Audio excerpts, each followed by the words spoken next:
అందరు గొడవ నాకు తెలియదు కానీ అందరూ ఎందుకు స్టార్ట్ చేశారో కూడా. నేనైతే కేవలం మనీ కోసం మాత్రమే యూట్యూబ్ అనేది స్టార్ట్ చేశాను అన్నమాట. అదేంటి మనీ కోసమా అని అనుకోవచ్చు. అవునండి, నేను మనీ కోసమే స్టార్ట్ చేశాను. ఎందుకంటే నేను ఇంటి దగ్గర ఉండే హౌస్ వైఫ్ని కదా, నేను ఏదో విధంగా ఎర్న్ చేయాలి, మా బావకి సపోర్ట్ చేయాలని. బట్ అదృష్టం మనకి అంత త్వరగా తలుపు తట్టదు కాబట్టి దరిద్రం ఎప్పుడు డ్యాన్స్ వేస్తూ ఉంటుంది పక్కన.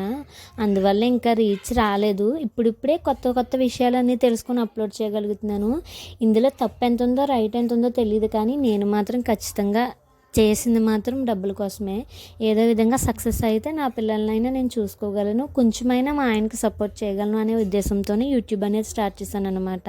ఇది ఫ్యాషనో ప్రొఫెషనో కాదు, నా బాధ్యత అనుకుంటున్నాను. నేను తీసే ప్రతి వీడియో కూడా అంతే బాధ్యత తీస్తున్నాను. ఒక్కొక్క వీడియో ఎన్నిసార్లు చూసుకుంటానో, ఎన్ని వ్యూస్ వచ్చాయో అని. బట్ ఏమో ఇంకా నా దగ్గరికి వరకు సక్సెస్ రాలేదు. ఐ హోప్ వస్తుందని వెయిట్ చేస్తున్నాను. వచ్చే వరకు కూడా వెయిట్ చేస్తాను. అంతే. Video bye bye.